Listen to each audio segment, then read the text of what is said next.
Like I had that thought, I said something, and I did not act on it for 2 to 3 years. I was like, oh my God, I chose one of like the most technical products to make because this product has to like work for women. Our periods are like life force. Like that is what creates life. Facebook kept restricting my account for sexual images. And I got really scared because I spent a good amount of money and I was like, you know what? I'm not doing this. It's all about just taking the steps to like working towards your goal and whatever it is. And I feel like that's where a lot of people fall off and like they have these ideas, but it all comes down to like who's going to execute and what steps are you taking every single day, even if it's just a little bit to like execute on this idea. I talk to ChatGPT every day. It has been so insanely helpful in getting this business launched. One thing you should definitely do is do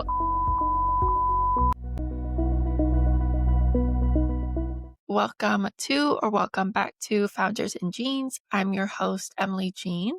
And before we get into the episode, I just want to say a huge thank you so much for listening to my podcast. It means the world to me. And yeah, I just wanted to come on here and say thank you so much. I also wanted to say that if you enjoy the show, feel free to leave a review on Spotify or Apple, wherever you're listening to this, and also to follow us. You can follow us on Instagram at Founders in Jeans. You can also find me on Instagram at emily.jeans, or you can look me up on LinkedIn. I'm always happy to connect with people on there, and I have a lot of good conversations from listeners. Also, you can always leave a bad review for us. I'm totally fine with that. And in fact, I think that's exciting. I would love to know what we can do to improve. So you can also leave comments below and let me know what you enjoyed, what you didn't enjoy. I actually do read every single one.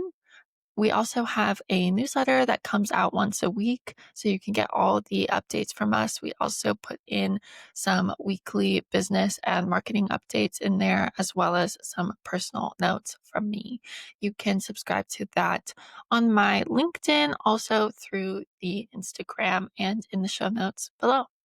Anyways, that is all from me. I'm so excited for you to listen to this episode. I hope it's a good one, and I'll chat to you soon. Bye. Arielle Loupos of Flower Girl. Welcome to Founders in Jeans. I'm so excited to have you today. I think this is a really great mission and the products you are building are amazing. For people that don't know you, why don't you give them a little bit of a background about yourself?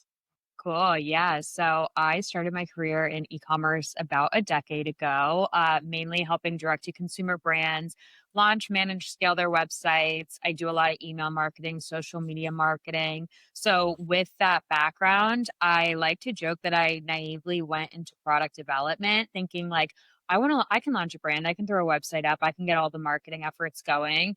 And I always had this like itch to like do something of my own. And, I thought that incorporating myself working as a consultant would kind of scratch that. However, it didn't. So I was like, well, what kind of product could I make? I really want to solve a problem. Like, what issues am I dealing with in my own life? And I hated wearing disposable menstrual products, pads, and tampons.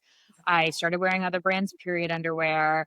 And while I found it to be the best option, I just couldn't understand why there weren't like better options, like cuter options, and more sustainable. So ultimately, I was like, let me embark on this journey of product development, manufacture here in LA. And it's kind of my story in a nutshell.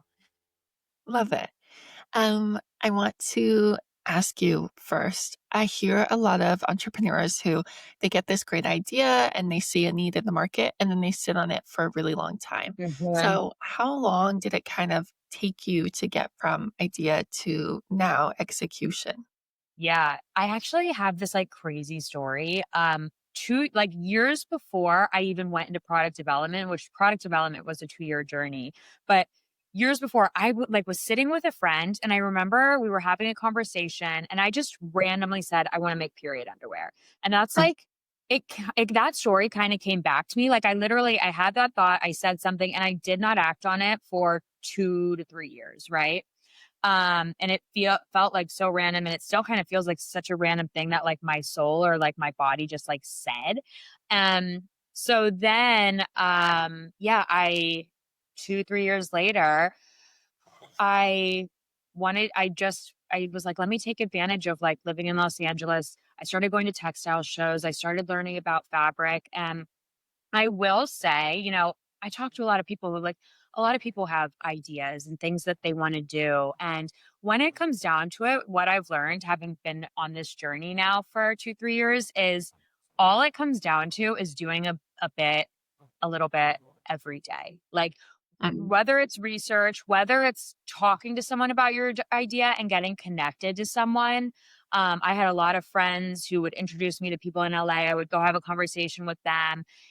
For me, it's like it's all about just taking the steps to, like, getting towards working towards your goal and whatever it is, and I feel like that's where a lot of people fall off, and, like, they have these ideas, but it's all comes down to, like, who's gonna execute and what steps are you taking every single day, even if it's just a little bit to, like, execute on this idea. mm. I love that. I think that's really good advice. Very true. Yeah. So walk me through a little bit in terms of product development, because you said that took 2 years, right? Yeah. So what did that consist of? It was crazy because, like, I have such an appreciation for clothing now. Like, the clothes that we wear, all garments require it's such a compartmentalized process to, like, create anything. There are so many steps that go into it. So, as I was starting to, like, create samples, I was like, "Oh my god, I chose one of, like, the most technical products to make because this product has to, like, work for women. It has to, like, function. It's not just, like, t-shirt or regular underwear where it just has to fit and, like, could be comfortable. Like, it has to do all those things, and it has to, like, work for women while they're on their cycles. So, it took 2 years because I kept learning more about textiles, and while I started the brand with the thought of, like, I wanna create something cuter and sexier than what's currently on the market, the message ended up evolving into this sustainability message because I fell in love with natural fibers. I started to learn that most of our clothing is made with synthetic fibers, fast fashion, it's like riddled with chemicals and toxins.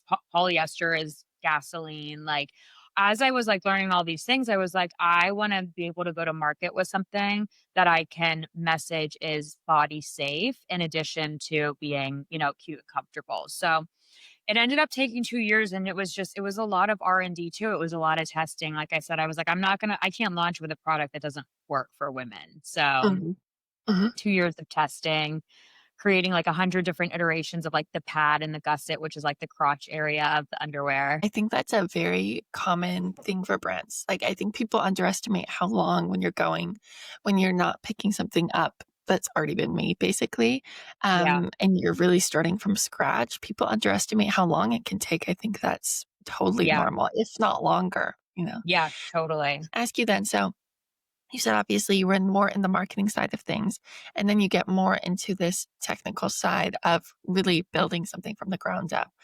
What where is your knowledge coming from that, like, how are you kind of navigating that? Because I think as it applies, especially to product development, that seems like a closed circle to a lot of people. So how did you kind of get in there? Yeah, and it is like closed circle. It's a very like old school mentality community, like manufacturers downtown. Like it's a very archaic system. I did find, and coming from the tech world where things evolve and move quickly, it was very interesting to go back into this to working with people who kind of have a little more old school mentality, but also it's a lot of people who really respect their craft. And when it comes to creating a product, I mean, for me, like I've spent hours, days driving around downtown LA, talking to different people. I started with one manufacturer that didn't work out. I wasn't happy with the quality of the samples that were being made. So I went to another manufacturer who is incredible and takes a lot of pride in creating top quality products. So and I was really fortunate because he taught me a lot along the way. It was important for me to work with someone who was willing to help, like, help me understand and teach me things I didn't know, and I was very fortunate to find that, but it did come after talking to a lot of people. I think finding a good manufacturer is kind of like finding a therapist. Like, Yeah. it's not always going to be your first Not always person. the first one. Yeah. Yeah, totally. So, I want to get to, I guess, a little bit more into the marketing side of things. My biggest thing is, you've said that Flower Girl is helping women live in sync with their cycles. So, how do you kind of translate that mission into, product, content, community? Yeah. Yeah, totally. So something that I learned along this journey, I mean, I've always been like a wellness junkie and self-care and like caring about my body and also very like intuitive. And I believe that women, we are all naturally extremely intuitive beings. We just have to remember to like tap in and also learn how to block out a lot of the noise in our society is like so distracting nowadays. So something that I learned along the way, that's like a big part of like the Flower Girl mission that I want to share is like cycle syncing. And ultimately what that is understanding that we as women are cyclical beings. We operate on a 28-day hormonal cycle. We go through four different phases. So it's important for me to share that when we understand like the phases that we are in of the every week a different phase during the every month. It's a game changer, and it's not something that we're taught. You know, when we're girls and we first get our periods, we're not taught anything about our bodies really, and especially our cycles. So teaching women to understand what phase you're in, how to, plan your calendar, type of social settings are going to work best for you during that week, what type of physical activity, what type of food to eat. Like all of these things have a really great impact on ourselves and like just being able to be in touch with ourselves. So that's like such a major that is like one of the greatest missions I feel like that I want to share with this journey.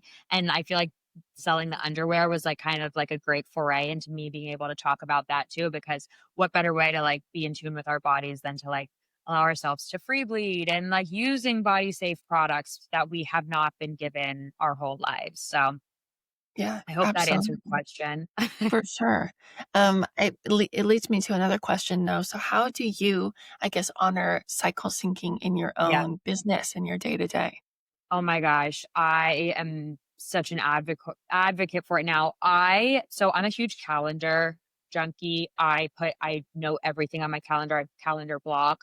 So I know when the first day of my cycle is. I always mark that in my calendar so that way I allow myself to understand visually like what phase I am in during each week. And that has helped me understand and respect and listen to my body. Like when I wake up feeling energetic and ready to take on like a more intense workout class because I'm follicular, I'm in my ovulatory phase.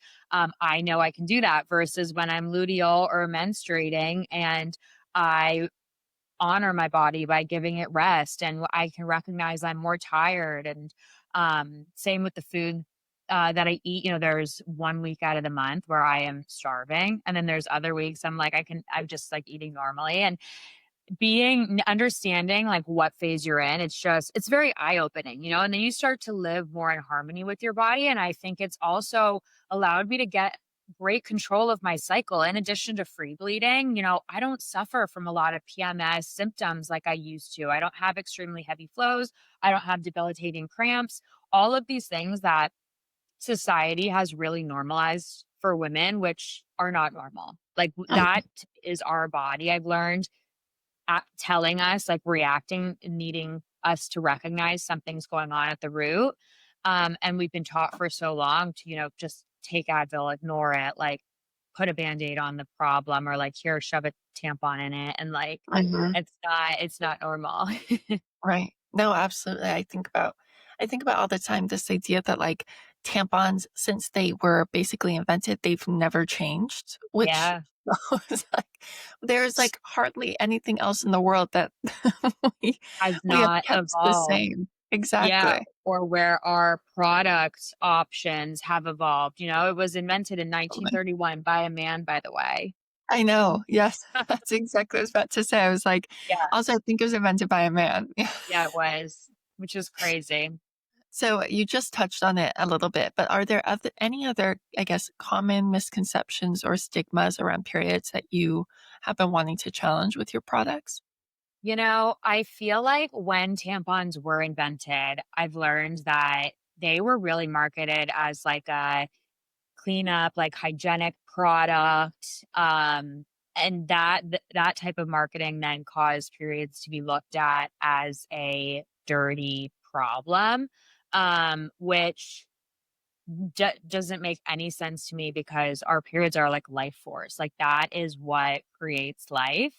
And prior to that, from my understanding too, periods and women used to be honored during their cycles. And my hope through all of this journey would be for our society to really start shifting back to that mentality of honoring our cycles, like making it something, destigmatizing it and making it something that we're all comfortable sharing and talking about, because I feel like we're at a point in society where a lot of women are struggling with a lot of issues. There's PCOS, there's endo, there's debilitating periods that will take you out for a week. And I think that we need to get to a place where we can help get to the root of those issues, but also like support our bodies during those times with the rest and recovery that we need. Yeah, absolutely. Yeah, that's a great point. Yeah. Um, so I want to ask you, obviously, I think femtech and the wellness space is becoming very competitive. How have you been able to differentiate Flower Girl in that space? Yeah. Yeah.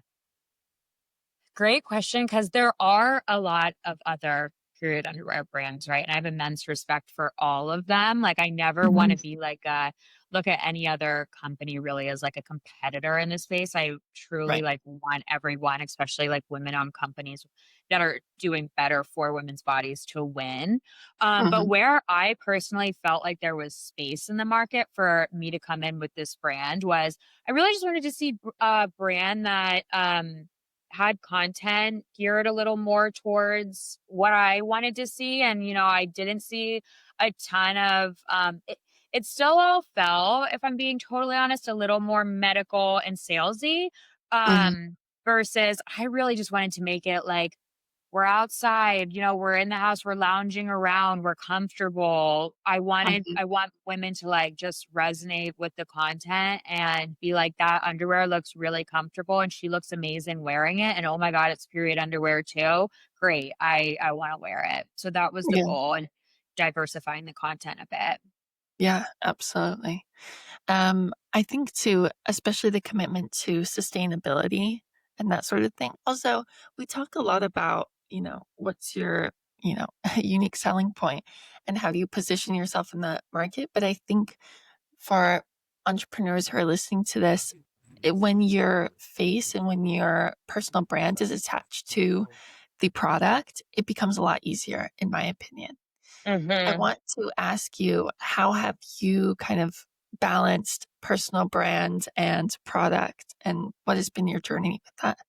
Oh, that's a great question too, because I'm still figuring it out, I feel like For sure. I I honestly feel like when I launched this brand, the end of 2024, it was like right around the time that founders were really also becoming like the face of their brands. Like I don't feel like I went into launching Flower Girl thinking like, okay, I'm gonna also have to like work on my personal brand and like do all of this at the same time. But that is like the age of social media now for sure. Right. And even for me, like I only buy from brands now where I resonate with the story and the founder and I know how it's made. And I think that that's my hypothesis for how the consumers are going to start shopping going forward. So to answer your question, I've always cared about what I'm wearing, the quality, the materials, also wellness and self-care as a woman has been a huge part of my life. So I feel like it's just really been about opening up more and sharing my own, what advice, things that I've learned, because everything that I am doing or promoting on Flower Girl truly is how I live my life as well. And I'm happy about that, like it does really feel like me, Mhm. with the brand. So, it's been fun, and it was honestly, it was, like, so it wasn't comfortable at first, to like really Mm. put yourself out there. And I feel like that was its own hurdle that I had to get over. But after I guess I'm like 7, 8, 9 months live now. I'm finally in a place where I'm like, I don't care what I post on Instagram. I'm so comfortable with it. But that definitely took some time. Right, takes practice, Yeah. absolutely. Yeah, you've also, in addition to kind of growing your personal brand through this, I know you've made a big effort to grow community around it, which I love to see. I really think community is going to be like the number one sales factor for businesses moving forward. Yeah. I guess I want to ask, what has been your approach in that? And is there other things that founders can learn from your approach? Yeah.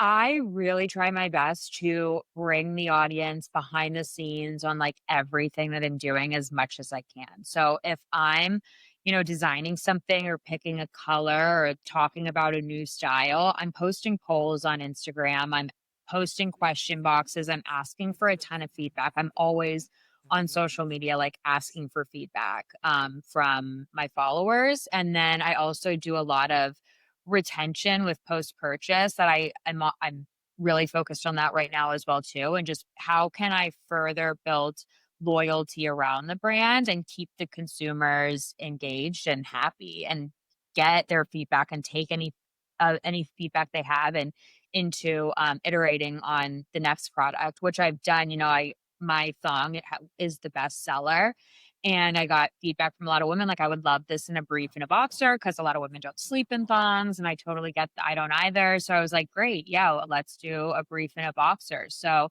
really just engaging as much as possible, and I would love to, take that even a step further down the road and hopefully can start doing some, like, in-person stuff too. Right.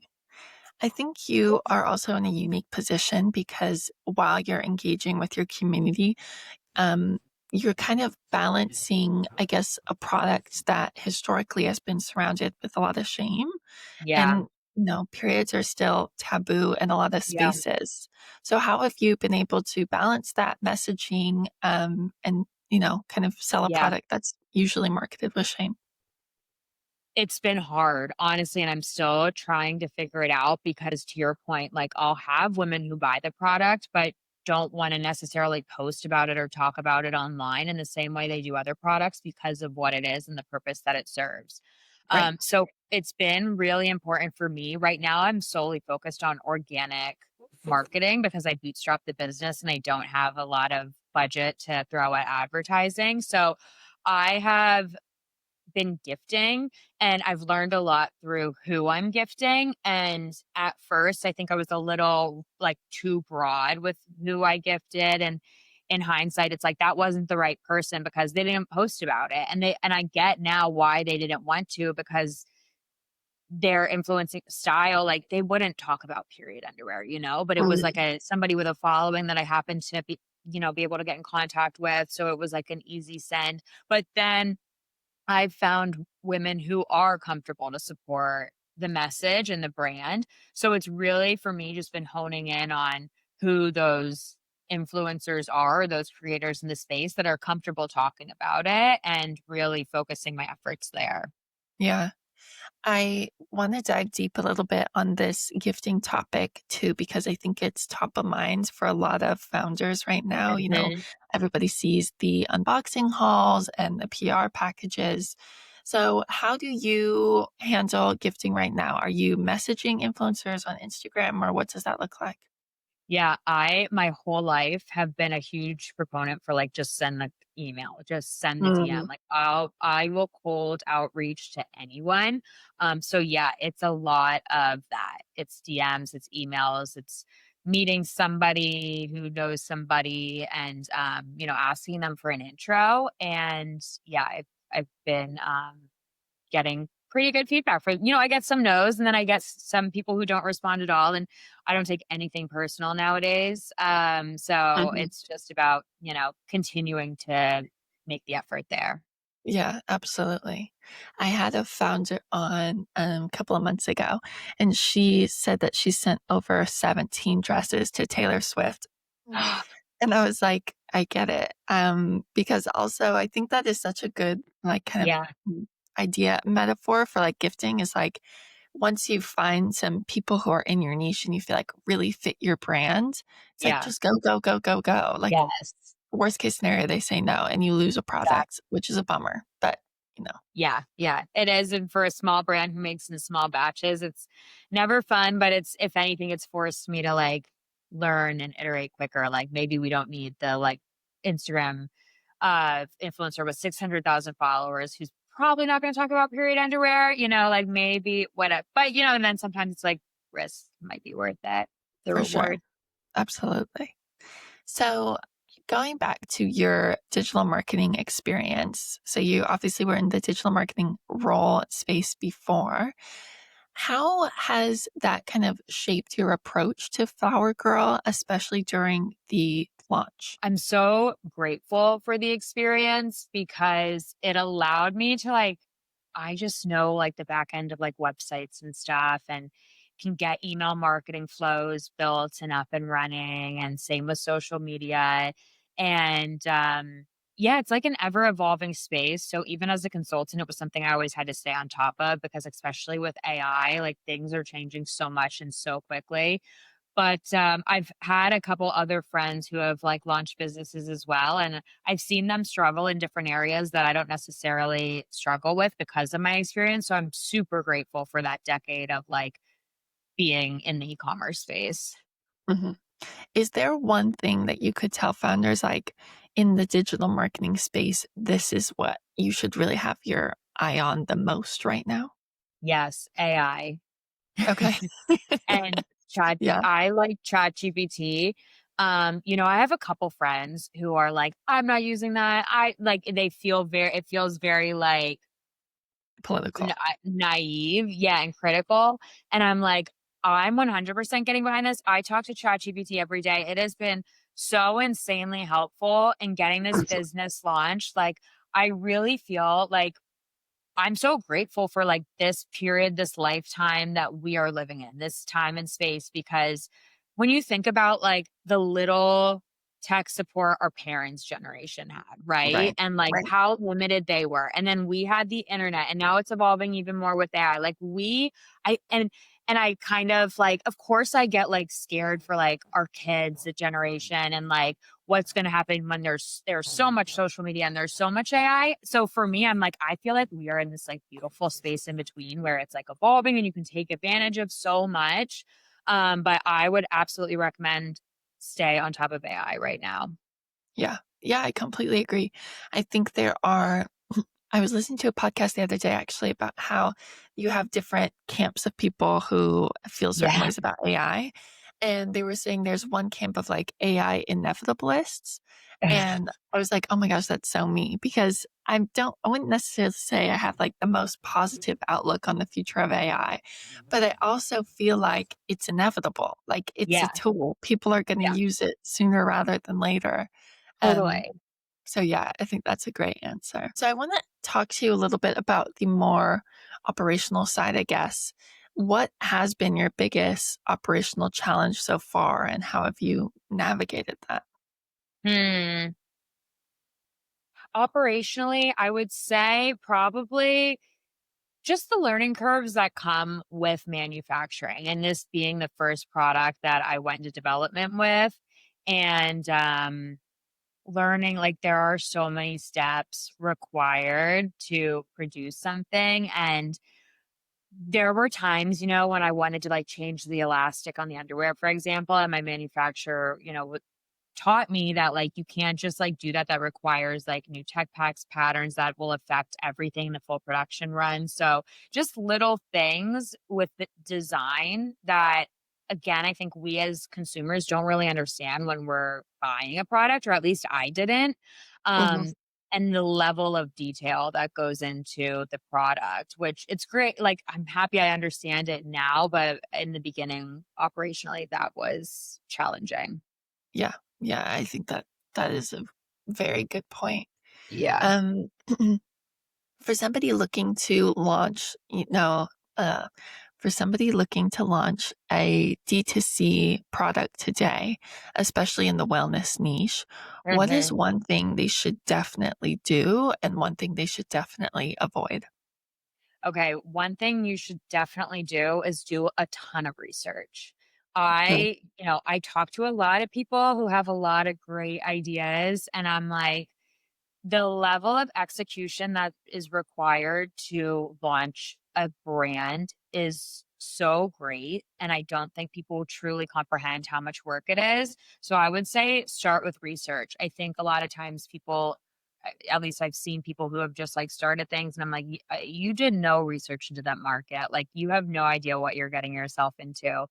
Mhm. Um, from an e-commerce marketing and product perspective now.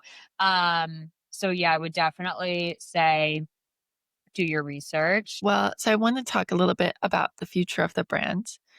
How do you see the brand evolving, I guess, into a broader sorry, let me rephrase this. Yeah, yeah. Do you see the brand evolving into a broader cycle care platform, or are you more focused on staying in one category and focus on kind of product excellence in that?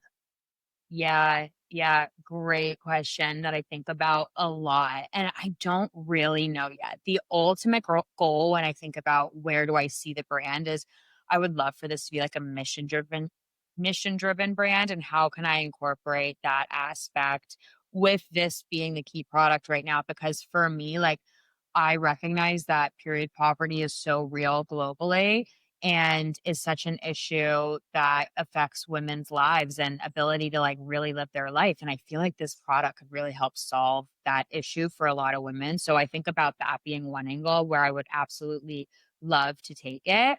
Um, and then, yeah, and just like educating on period underwear. And then separately, I love like the non toxic angle so much. And I would love to ultimately have like a line of like different products that I could be really proud of, like a full lifestyle line of clothing.